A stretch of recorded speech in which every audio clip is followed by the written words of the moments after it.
o PSDB é acusado e perde a eleição em nome da ética, em nome da falta de transparência, por causa das privatizações no limite da irresponsabilidade, não é? Por causa da compra de votos para a reeleição, perdem a eleição e entra a esquerda transparente e ética.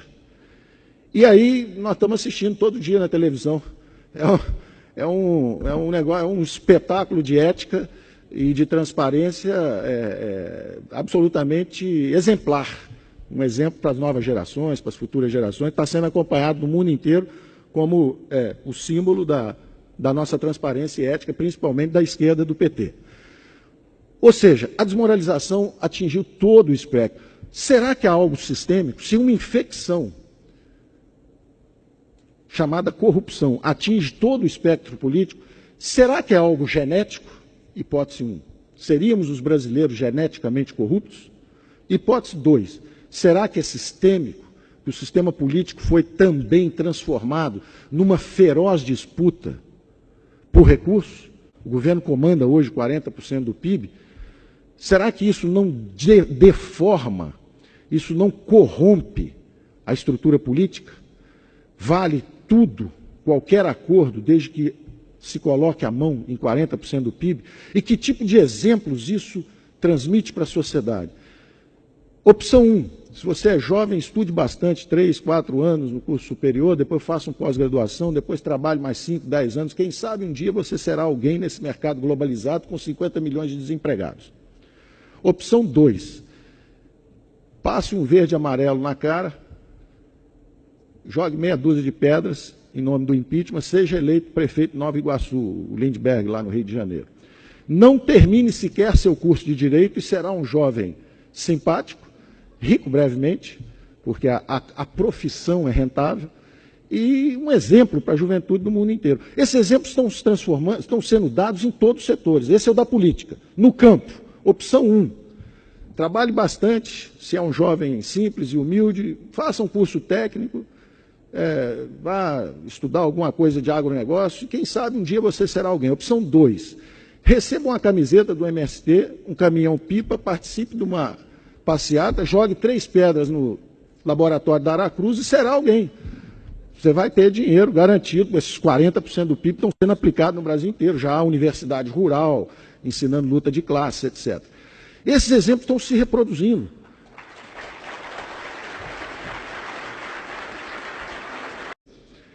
Bom, esses exemplos estão se multiplicando, estão sendo dados. Essa carga de valores que nós estamos transmitindo para gerações novas.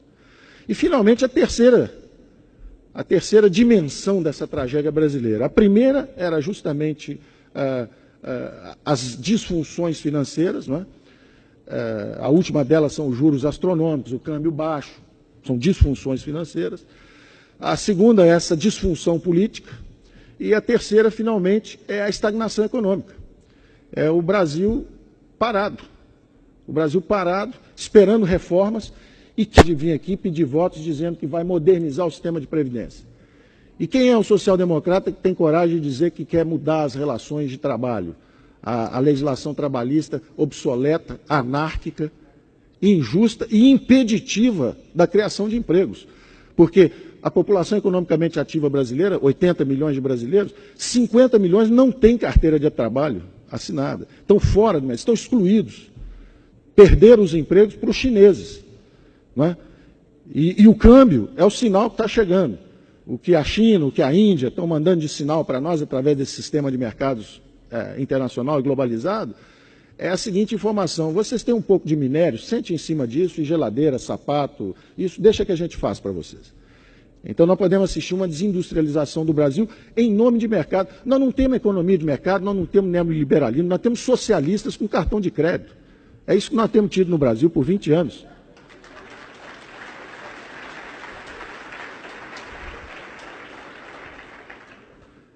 E hoje, o desafio da estagnação econômica é o seguinte: você tem uma bola de ferro na perna direita, que é excesso de impostos, a bola de ferro na esquerda, juros elevados.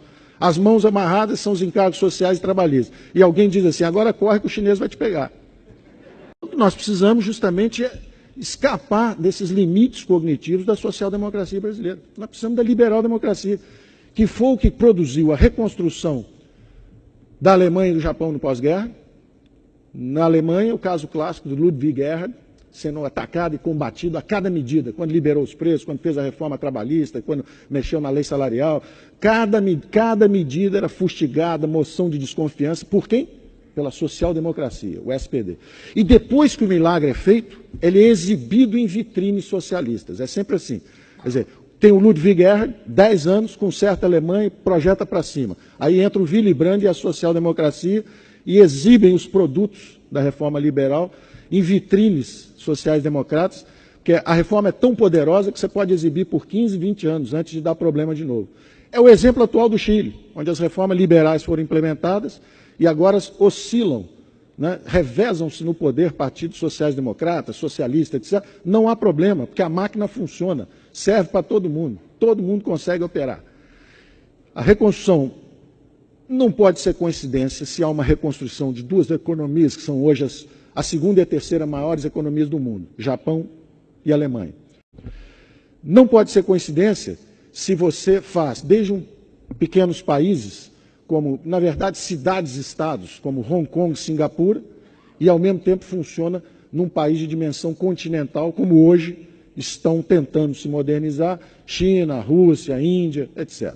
Não pode ser coincidência se a reestruturação econômica das economias anglo-saxãs, Estados Unidos de Reagan, Inglaterra de Thatcher, estavam descendo, os Estados Unidos perdendo a competição para os japoneses, início dos anos 80, e a Inglaterra, depois do trabalhismo, desaparecendo, correndo o risco de perder uma guerra com a Argentina, imagine, o problema dramático deles, né? E, de repente, aquilo renasce e se dá o luxo de abrir mão do euro, fala, não, eu vou ficar fora porque vocês aí são meio complicados. E está fora e virou umas economias, se reergueu. A economia inglesa é outra economia hoje, uma das menores taxas de desemprego, grande crescimento econômico, quer dizer, ressuscitou. Depois do trabalhismo inglês, a Inglaterra ressuscitou. São exemplos demasiadamente claros, recentes, históricos, para serem ignorados. Não é coincidência. E a grande sociedade aberta, na verdade, por uma concessão dos que tiveram a vitória intelectual, porque, na verdade, não houve empate, não. Houve a derrota do socialismo como um equívoco intelectual. A paz do coração, perfeito. Solidariedade, utopia, irmandade, tudo isso será preservado. Isso nós vamos absorver, é a síntese da sociedade ocidental. Mas a vitória intelectual foi completa. Democracia, economia de mercado e a ação social descentralizada do Estado. Essa é a grande síntese. Tem lugar para o socialista? Tem. Vem cá, nos ajuda aqui no programa Voucher para os estudantes que precisam de oportunidade nas escolas. Está aqui, vamos expressar a sua solidariedade à rede de proteção social desta forma. Não como uma engrenagem de produção na economia, porque foi um desastre completo. Esse tipo de fórum, se tivesse acontecido em todas as capitais do país, nos últimos 20 anos, como tem acontecido aqui, o país seria outro. Porque aqui você tem essas luzes que permitem que se vá além desse paradigma social-democrata que aprisiona a elite intelectual brasileira, inclusive a elite empresarial. O que você mais vê é empresário, não só indo a Brasília para conseguir as encomendas, mas como depois fazendo também uma ONGzinha para dar uma ajuda a meia dúzia de pobres ali na vizinhança dele. Que é muito meritório, mas que realmente não é o principal foco. O foco é se você crescer 4, 5, 6, 7% ao ano, como o Brasil pode crescer, recuperar essa dinâmica de crescimento, você vai tirar os 80 milhões de pessoas das faixas mais baixas de renda. É assim, é com crescimento, trabalho em 1, 2, 3 gerações. Não há outro caminho. E a globalização vai nos mostrar. Da mesma forma que a associação da direita, do ponto de vista político, foi mortal nos últimos 20 anos e eliminou a direita, você não encontra ninguém de direita no Brasil. Quem é direita? Você fica olhando, não tem. Ninguém é. Por quê? Porque foi mortal essa associação política com o regime fechado. Vai haver um problema na esquerda agora, que é o seguinte: ser social-democrata, em meio a uma onda de globalização, vai extingui-los como espécie. Ou eles mudam, ou eles serão devastados por essa onda de flexibilização e construção de instituições novas e flexíveis que o Brasil precisa. Nós precisamos destruir interesses entrincheirados e instituições superadas e criar instituições novas e flexíveis que nos permitam a sobrevivência econômica e, principalmente, para você poder dizer que tem uma classe política que mereça esse nome, né? Uma classe política nacional que mereça respeito é alguém que produz uma ordem institucional que nos permita sobreviver economicamente nessa competição global. Se a classe política não conseguir entregar isso, nós temos um problema existencial. O que fazer com a classe política? Obrigado. Muito obrigada.